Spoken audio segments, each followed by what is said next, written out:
बच्चों, आज हम पढ़ने जा रहे हैं उपसहसंयोजक यौगिक या कोऑर्डिनेशन कंपाउंड। सबसे पहले जानते हैं कि उपसहसंयोजक यौगिक क्या होते हैं।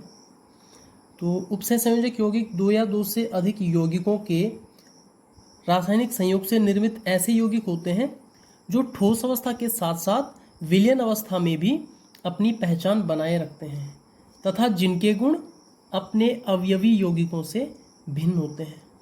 उपसहसंयोजक यौगिक या जटिल यौगिक या संकुल यौगिक कहलाते हैं।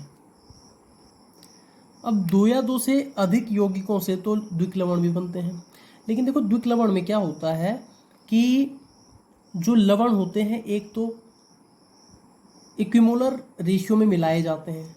जैसे एक का 1 मोल है तो दूसरे का भी 1 मोल हम उसमें मिलाते हैं। ठीक है।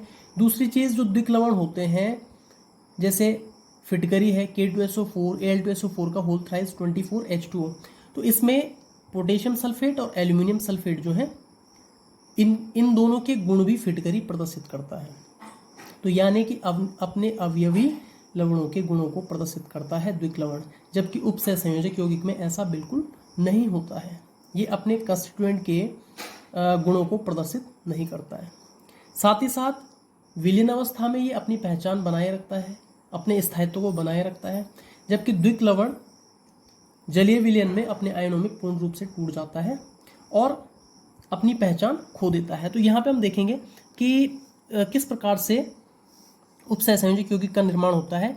FeCN का होल ट्वाइस प्लस 4KCN, इसका जब हम वाष्पीकरण करते हैं, ठीक है, दोनों विलयनों को मिलाकर वाष्पीकृत किया जाता है। उसके बाद उस वाष्प को कलेक्ट करके जो हमें कंपाउंड प्राप्त होता है वो होता है पोटेशियम हेक्सासाइनोफेरेट या पोटेशियम फेरोसाइनाइड।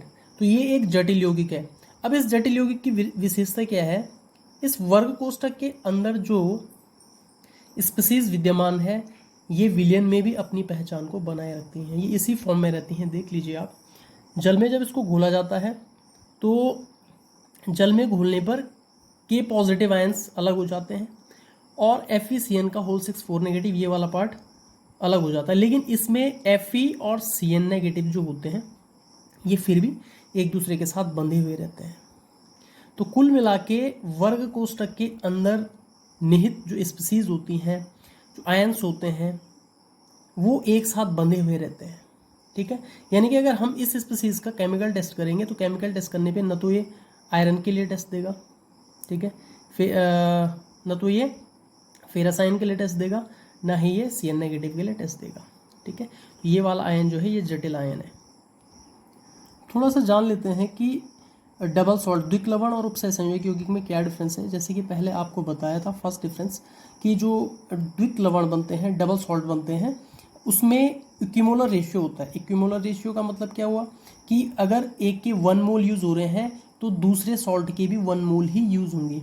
लेकिन जो उपसहसंयोजक यौगिक होते हैं, कोऑर्डिनेशन कंपाउंड होते हैं, इसमें इक्विमोलर रेशियो कोई कंपलसरी कंडीशन नहीं है। डिफरेंस नंबर 2 क्या आता है कि जो डबल सॉल्ट्स होते हैं ये अपने आयनों में टूट जाते हैं तथा अपनी पहचान खो देते हैं विलयन में, जबकि उपसहसंयोजक यौगिक या कोऑर्डिनेशन कंपाउंड ठोस और विलयन दोनों अवस्थाओं में अपनी पहचान बनाए रखते हैं। ठीक है। द्विक लवण अपने अवयवी लवणों के गुणों को प्रदर्शित करता है, अपने कंस्टिट्यूएंट जो सॉल्ट्स होते हैं उनकी प्रॉपर्टीज़ को शो करता है या उनके जो भी गुण होंगे उनको प्रदर्शित करता है। लेकिन उपसहसंयोजक यौगिक एक नई प्रॉपर्टीज़ के साथ जन्म लेता है। ठीक है। यानी कि जो उसके कंस्टिट्यूएंट्स होते हैं उनसे बिल्कुल डिफरेंट होता है।